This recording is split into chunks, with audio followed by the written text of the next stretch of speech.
రమాలా collections ఫిబ్రవరి 7న దిల్సుఖ్ నగర్ లో గొప్ప ప్రారంభం. గ్రాండ్ ఓపెనింగ్ సందర్భంగా ప్రతి ఒక్క బిల్లింగ్ కి ఒక ఆశ్చర్యకరమైన బహుమతి.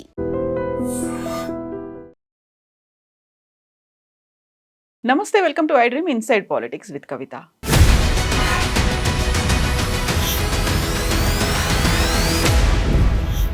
మహాత్మా గాంధీ జాతిపిత. ఆయన దేశం కోసం ప్రాణాలు అర్పించారు, పదవుల్ని కూడా దూరం పెట్టారు. అయితే సీఎం కేసీఆర్ జాతిపిత ఎలా అయ్యారు? పదవుల్ని సంపాదించారు, వేల కోట్ల ఆస్తుల్ని సంపాదించారు. ఆయన్ని జాతిపిత అని మనం ఎలా పిలుస్తాం? ఇది సీఎం రేవంత్ రెడ్డి చేసినటువంటి వ్యాఖ్యలు. సీఎం కేసీఆర్ ని ఎందుకని జాతిపిత అని అభివర్ణిస్తున్నారు? నిజంగా ఆయన జాతిపితేనా? మరి మిగతా ఉద్యమకారుల పరిస్థితి ఏంటి, వారి సంగతి ఏంటి? మనతో పాటుగా ఉన్నారు పొలిటికల్ అనలిస్ట్ వి ప్రకాష్ గారు. ప్రకాష్ గారు నమస్కారం అండి.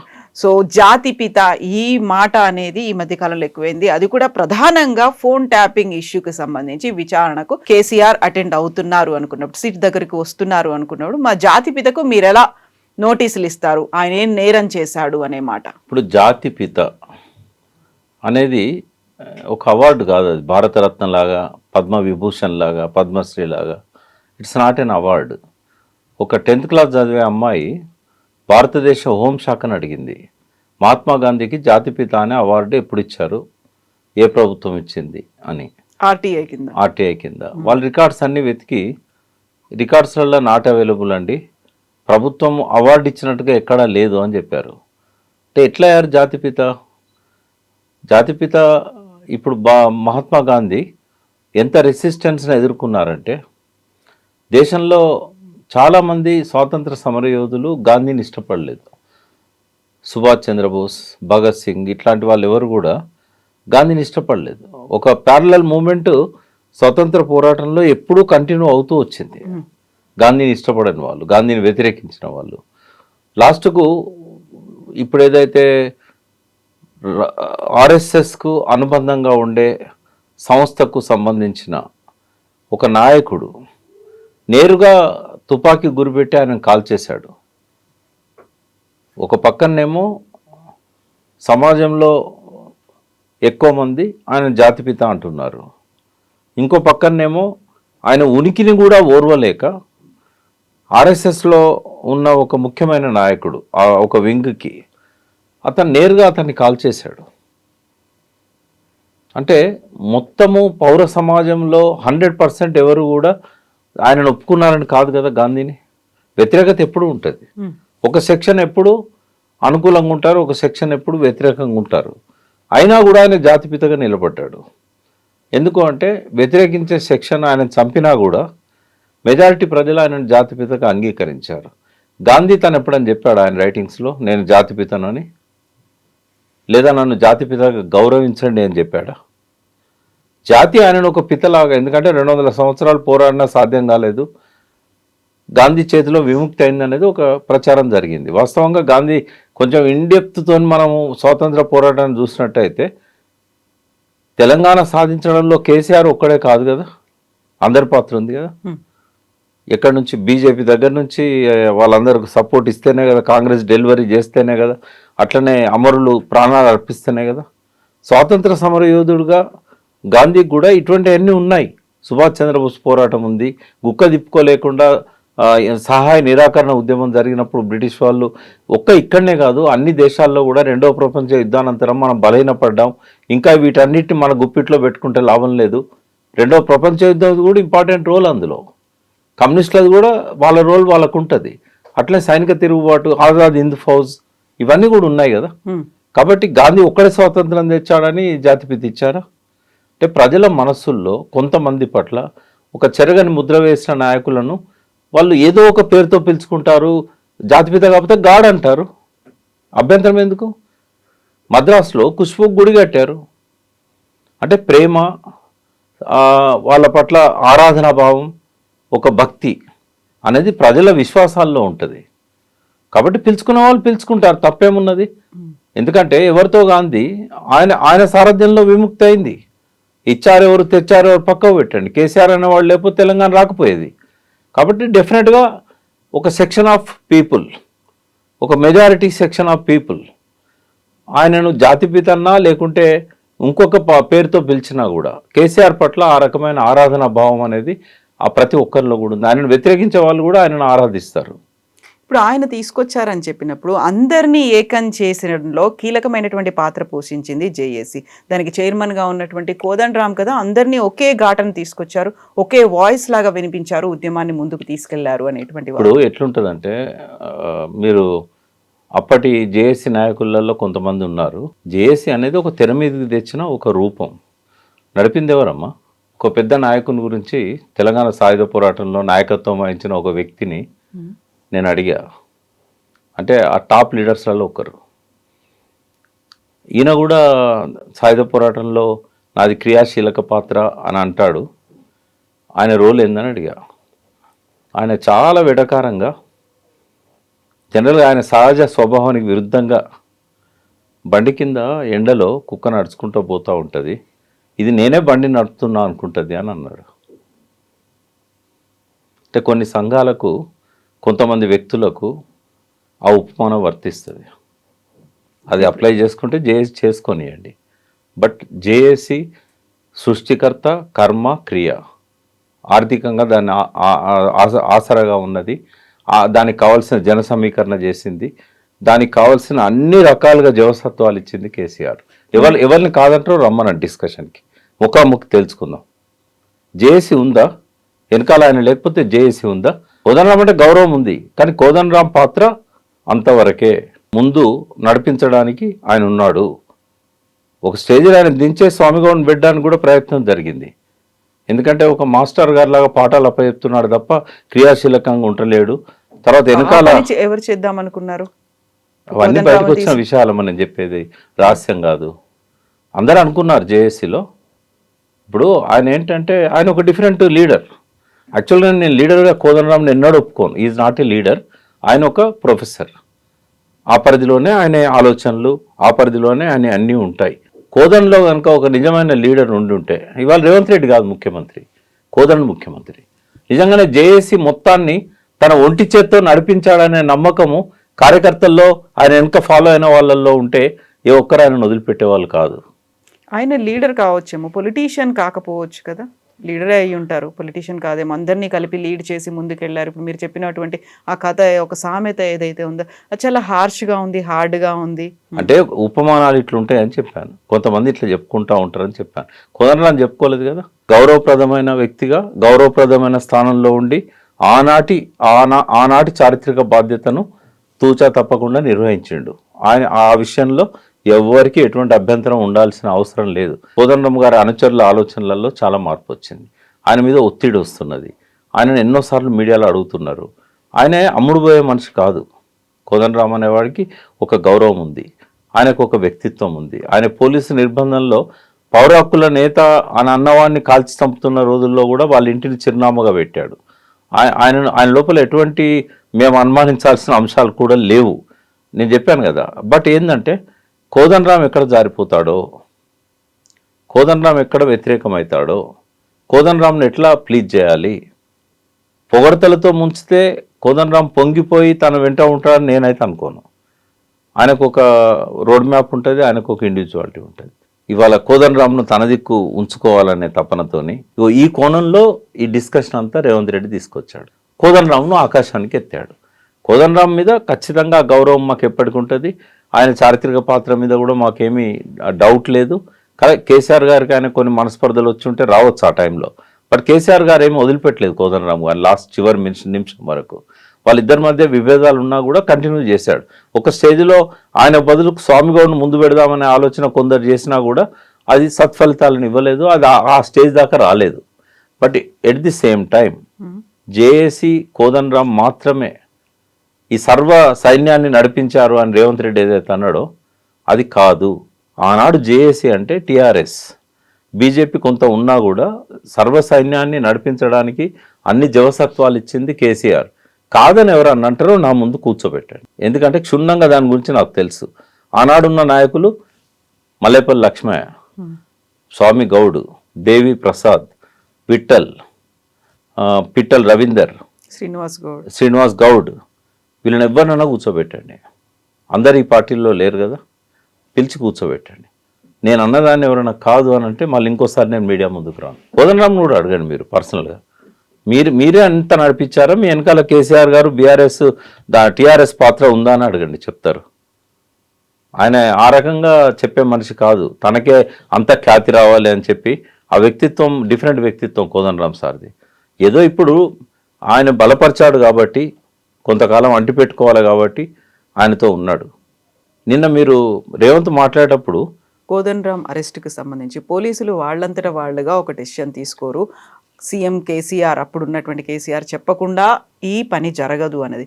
మరి ఫోన్ ట్యాపింగ్కి సంబంధించి తీసుకున్నది కేవలం పోలీసు అధికారులే తీసుకున్నారా, సీఎం ఆదేశాలతోనే జరిగిందంటారా? 2 రకాలు ఉంటుందమ్మా ఫోన్ ట్యాపింగ్. ప్రతి గవర్నమెంట్ ఈ ప్రపంచంలో చిన్న చిన్న ఐలాండ్ కంట్రీస్ కూడా ఉంటాయి. జమైకా 235 కంట్రీస్ ఉన్నాయి. ఏ కంట్రీలోనైనా ఫోన్ ట్యాపింగ్ ఉంటుంది. అది 2 రకాలు ఉంటుంది. ఒకటి వాళ్ళ అవసరాల మేరకు, రెండవది అపోజిషన్ లీడర్లను తొక్కేయడానికి.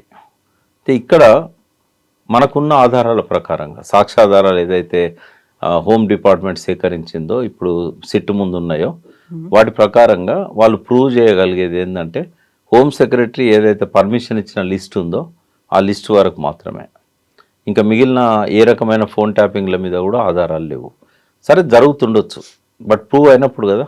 ఎవరు ప్రూవ్ అయితే ఎవరు దోషులు అవుతారమ్మా? ఇప్పుడు ఆల్రెడీ పోలీసులు అయితే అరెస్ట్ అయి ఉన్నారు. ఆ గతంలో పనిచేసినటువంటి అధికారులందరూ వాళ్ళు ఆధీనంలోనే ఉన్నారు, జైల్లోనే ఉన్నారు. ఆ తర్వాత సిట్ కోసం ఎంక్వైరీకి రావాల్సింది అప్పటి మంత్రివర్గంలో ఇప్పటికీ 2 మంత్రులు వచ్చారు. ఆ తర్వాత సో వాళ్ళ మీదే కదా ఇప్పుడు వచ్చినటువంటి ఆరోపణలన్నీ కూడా వాళ్ళే చేశారు. వాళ్ళకి ఇచ్చింది 160 సిఆర్పిసి 160 నోటీస్.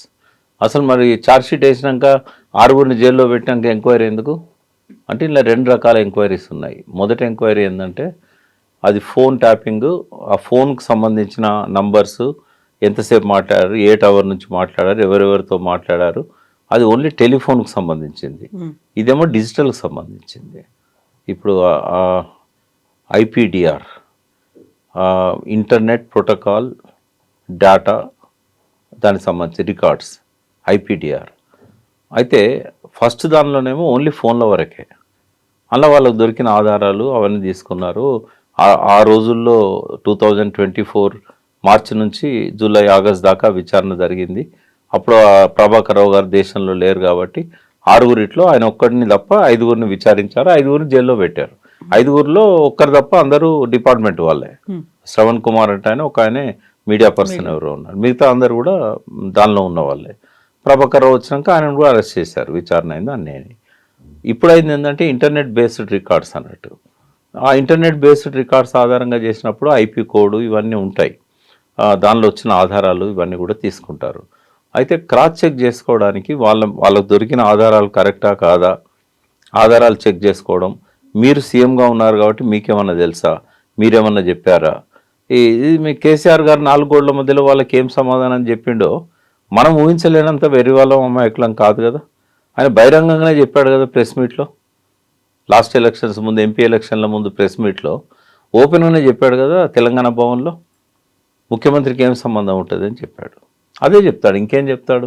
రెండవది ఆయనను ఎంక్వైరీ చేస్తా అన్నది దేనికోసం, 160 సిఆర్పిసి, అది విట్నెస్, అది సాక్షుల కిందగా వస్తుంది. అది అరెస్ట్ చేయడం ఎట్లా సాధ్యమైతే సాక్షిని. రెండవది కేసీఆర్ రానన్నాడా, ఎంక్వైరీకి రానన్నాడా కేసీఆర్? ఆయన చట్టంలో ఉన్నది చెప్పాడు. 65 ఏళ్ళ పైబడ్డ వ్యక్తులు ఎక్కడుంటే అక్కడ పోయి చేయాలని చెప్పారు. తర్వాత ఆ 160లో ఏమని ఉంటుందంటే సిఆర్పిసి 160లో ఆ లోకల్ జ్యూరిడిక్షన్లో ఉన్న పోలీస్ అధికారులు పోయి చేయాలి. అంటే ఆయన ఉన్నది ఎర్రవెల్లి, అసెంబ్లీలో అడ్రస్ అదే ఉంది, ఆయన ఇల్లు అది. నేను చాలాసార్లు మీ మీడియాలో చెప్పాను, ఫామ్ హౌస్ అనొద్దు, ఆయన హౌస్లో ఫామ్ ఉంది అని. ఆయన ఇల్లు అది. నందినగర్లో ఉండటానికి ప్రతిపక్ష నాయకునిగా కానీ ముఖ్యమంత్రిగా కానీ పోలీస్ పర్మిట్ చేయరు ఆయనను, ఎందుకంటే విపరీతమైన ట్రాఫిక్ రద్దీ, చుట్టుపక్కల ఇళ్ళలో డిస్టర్బెన్స్. కాబట్టి ఆయనకు ఉన్న ఇల్లు అక్కడనే ఉన్నది. మరి ఏం చేద్దాం, ఆయన ఎక్కడ కట్టుకోలేదు కదా. అయితే ఇక్కడ 2 విషయాలు చెప్తాను నేను.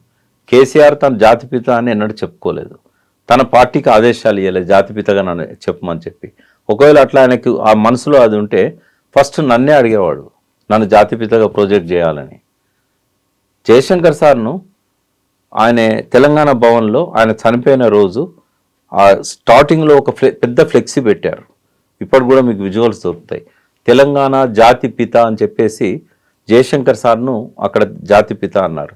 కేసీఆర్ గారు అక్కడే ఉన్నారు, ఆడికొచ్చాడు, అక్కడ స్లోగన్లలో ఉన్నాడు. ఎప్పుడు ఆయన జయశంకర్ సార్ను జాతిపిత అనొద్దని చెప్పలేదు, తనను విలువమని చెప్పలేదు. అతి ఉత్సాహవంతులైన కొంతమంది ఆయన చుట్టూ ఉన్న వాళ్ళే కావచ్చు, ఎక్కువ మార్కులు కొట్టడానికో లేకుంటే మెహర్బానీ కోసమో ఆయన మెప్పు కోసమో కొంతమంది ప్రచారం చేశారు. నెల్సన్ మండేలాతో పోల్చారు, మహాత్మా గాంధీతో పోల్చారు. బట్ ఏది ఏమైనా ఆయన నెల్సన్ మండేలకు తక్కువ కాదు, ఆయన మహాత్మా గాంధీకి కూడా తక్కువ కాదు. దేనిలో? ఆ పోరాటాన్ని నడపడంలో కానీ, శాంతియుతంగా దాన్ని సక్సెస్ చేయడంలో కానీ. నేను చాలా గర్వంగా చెప్పాను. ఇప్పటికీ ఆయన మెమోరియల్ అన్నీ ఉన్నాయి. అడిగి పోయినప్పుడు ఆయన మనవరాలు ఇలా గాంధీ కలిసింది. 2 సార్లు ఆమె సౌత్ ఆఫ్రికాలో నెల్సన్ మండేలా పార్టీ నుంచి ఎంపీగా పనిచేశారు ఆమె. నేను గర్వంగా చెప్పాను, గాంధీ అండ్ లైన్స్లో గాంధీ చనిపోయిన తర్వాత 70 ఏళ్ళకి ఒక నాయకుడు అదే పద్ధతిలో ఉద్యమాన్ని నడిపి సక్సెస్ అయ్యాడు అని అంటే నా అభినందనలు తెలపండి అని చెప్పింది. అంటే నెల్సన్ మండేలా లాగా గాంధీ లాగా శాంతియుత పొందాన్ని ఎన్నుకున్నాడు కాబట్టి వాళ్ళతో పోలుస్తాం. బట్ వ్యక్తిగత విషయాల్లోకి వచ్చినప్పుడు ఆ ఆరోపణలు, ఆ ముద్రలు ఆయన మీద పడ్డాయి. ముద్రలు ఉన్నాయి, ఆయన మీద పడ్డాయి. కుటుంబ సభ్యుల్లో కూడా కొంతమంది ప్రవర్తన వల్ల ఆయనకు ఆ చెడ్డ పేరు అనేది కొంత ఆపాదించడం జరుగుతూ ఉన్నది. ఎవ్వరూ కూడా ఏ నోటిఫికేషను ఆఫీషియల్గా ఇవ్వలేదు జాతిపిత కేసీఆర్ అని. ఎన్నడూ ఆయన స్పీచ్లో ఇండైరెక్ట్గా కానీ డైరెక్ట్గా కానీ ఇంట్లో కానీ పార్టీ ఆఫీస్లో కానీ క్లోజ్డ్ సర్క్యూట్లో కానీ ఎక్కడ ఆయన చెప్పలేదు. జాతిపిత అనేవారు తెలంగాణకి ఇప్పటివరకు ఎవరైతే బాగా ప్రజల కోసం పనిచేశారో వాళ్ళల్లో నుంచి మనం ఎంచుకోవాల్సి వస్తుంది. మేమేమనుకున్నాం, నిస్వార్థంగా పనిచేశారు ఇద్దరు, జయశంకర్ అండ్ కాళోజీ. పదవులను ఎప్పుడూ ఆశించలేదు వాళ్ళు. వాళ్ళకు లక్ష్యంగా ఉద్యమ ఆకాంక్షలు, ప్రజల కోరికలు తప్ప వేరే లక్ష్యాలు కూడా వాళ్ళకు లేవు. కాబట్టి ఆ ఇద్దరిలోనే మనము ఆ జాతిపితను చూసుకోవాలని అనుకున్నాం. జయశంకర్ సార్ను తెలంగాణ సమాజం ఎక్కడైనా జాతిపితగా గౌరవిస్తుంది. కేసీఆర్ గారు కూడా ఎన్నడూ దాన్ని కాదనలేదు. కాబట్టి తెలంగాణ జాతిపితగా మనం ఆ గౌరవాన్ని జయశంకర్ సార్కి ఇవ్వాలి. ఎందుకంటే తరతరాలుగా బానిసత్వంలో మగ్గిపోతున్న తెలంగాణ సమాజానికి ఒక నినాదం ఇచ్చి ఆ నినాదాన్ని కాపాడి దాన్ని చివరి దాకా ఆయన ఆఖరి శ్వాస దాకా ఒక నాయకత్వాన్ని తయారు చేసి దానికి బాసడగా ఉండి ఆయన నిలబడ్డాడు. మరి అట్లాంటి జయశంకర్ సార్ను వ్యతిరేకించే సెక్షన్ లేదా అంటే చాలా ఉంది. బట్ ఎవరినో ఒకరిని అనుకున్నప్పుడు ఆ క్రెడిబిలిటీ ఖచ్చితంగా జయశంకర్ సార్కి ఇస్తాం. అట్లని కాలేజీని తక్కువ చేయడం కాదు. కేసీఆర్ విషయానికి వచ్చినప్పుడు పోరాటాన్ని నడపడంలో గాంధీ కంటే తక్కువేం కాదు ఆయన. ఎప్పుడు అవసరమైతే అప్పుడు వెనుకో తగ్గాల్సిన కాడ వెనుకో తగ్గాడు. ఎందుకు జేఏసీని పెట్టాల్సి వచ్చింది? అంత సమర్థవంతమైన నాయకుడు తెలంగాణ కోసమా, తన కోసమా? ఇంకో నాయకుడిని ముందుకు ఎందుకు ప్రాజెక్ట్ చేశాడు అంటే అన్ని సెక్షన్లను కలుపుకు రావాలని చెప్పేసి. ఫోన్ ట్యాపింగ్ గురించి మళ్ళీ మనం మాట్లాడుకుంటే, కోదండరామ్ రెడ్డి ఆయన ఇంటి మీదకి పోలీసులు వెళ్ళి అరెస్ట్ చేసి తీసుకొచ్చారు, తలుపులు బద్దలు కొట్టారు అనుకున్నప్పుడు పోలీసులు ఆ డిసిషన్ తీసుకోలేరు. బట్ ఫోన్ ట్యాపింగ్ మాత్రం పోలీసులు మీరు యాజ్ ఏ అడ్వకేట్గా ఇది పోలీసులకు ఉన్నటువంటి అధికారాలు ఏంటి, వాళ్ళు ఏం చేయొచ్చు ఏం చేయకూడదు అనుకున్నప్పుడు 2 క్లాసిక్ ఎగ్జాంపుల్స్ అయితే కనిపిస్తున్నాయి కదా. సో ఇక్కడేమో ఫోన్ ట్యాపింగ్ ఏమో పోలీసులే చేస్తారు, ఈ అరెస్ట్ ఏమో పోలీసులు చేయలేదు, వాళ్ళతో చేయించారు. ఇప్పుడు ఎట్లుంటుందండి, తలుపు వలగొట్టారు కాబట్టి అది ఖచ్చితంగా మనం గెస్ చేయగలుగుతాం. అసలు ఏ ఫోన్ ట్యాప్ చేశారు, ఏ ఫోన్ ట్యాప్ చేయలేదు. ఇప్పుడు పోలీసులే స్వయంగా చెప్పారు హీరోయిన్ల ఫోన్లు ఏమీ ట్యాప్ చేయలేదు అని. ఇంకొక స్టేట్మెంట్ ఏమొచ్చింది, ఛార్జ్ షీట్లో పెట్టినట్టుగా 650 మంది ఫోన్లు ట్యాప్ చేశారు, వీటికి అన్నిటికీ హోమ్ మినిస్ట్రీ నుంచి, హోమ్ సెక్రటరీ నుంచి పర్మిషన్ ఉంది అన్నారు. ఇంకా మరి దానికే కట్టుబడి ఉంటాం కదా. ఇప్పుడు నాలాంటి వాళ్ళము వార్తలు చూసినప్పుడు 650 ఫోన్లను ట్యాప్ చేయమని చెప్పారు, ఆ ట్యాప్ చేసిన 650 ఫోన్లల్లో ఇవేవి లేవు. కాబట్టి దాన్ని మనము కన్సిడర్ చేయాల్సి వస్తుంది. రకరకాల డిస్టార్షన్ చేస్తున్నారు దానికి. ఎట్లా అంటే మొన్న రఘునందనరావు గారు ఇక్కడ మాట్లాడుతుంటే విన్నా, ఆడ ఈయన నంబర్ ఉంటుందట కానీ పేరు ఇంకొక పేరు ఉంటుందట. అంటే వేరే పేరు మీద పర్మిషన్ తీసుకొచ్చుకొని ఈయన నంబర్ ట్యాప్ చేస్తారట. అంటే సరే ఏదున్నా కూడా ఫోన్ ట్యాపింగ్ అనేది ఆర్డర్ ఆఫ్ ది డే. అదే రఘునందన్ రావు చెప్పారు, నా ఫోన్ కూడా ఈ గవర్నమెంట్ ట్యాప్ చేస్తుంది అనే మాట నా ఇంటర్వ్యూలోనే చెప్పారు. మీరు నమ్ముతారు కదా ఇంతమంది చెప్తున్నాం కాబట్టి. నేనేమంటున్నా, దొరికితే దొంగ, ఆధారాలు దొరికితే ఆ ఆధారాలు నిరూపిస్తే శిక్ష పడుతుంది. ఎలక్షన్స్ గురించి మాట్లాడుకున్నప్పుడు చాలా వరకు డైవర్షన్ పాలిటిక్స్ అనే మాట బీఆర్ఎస్ లీడర్లు చెప్తున్నారు. ఫోన్ ట్యాపింగ్ కూడా అందులో భాగంగానే వచ్చిందని. ఇప్పుడు మీరు అంటున్నారు ఎలక్షన్స్కి చాలా తక్కువ టైం ఉంది, వాళ్ళందరినీ ఇక్కడ ఎంగేజ్ చేశారు.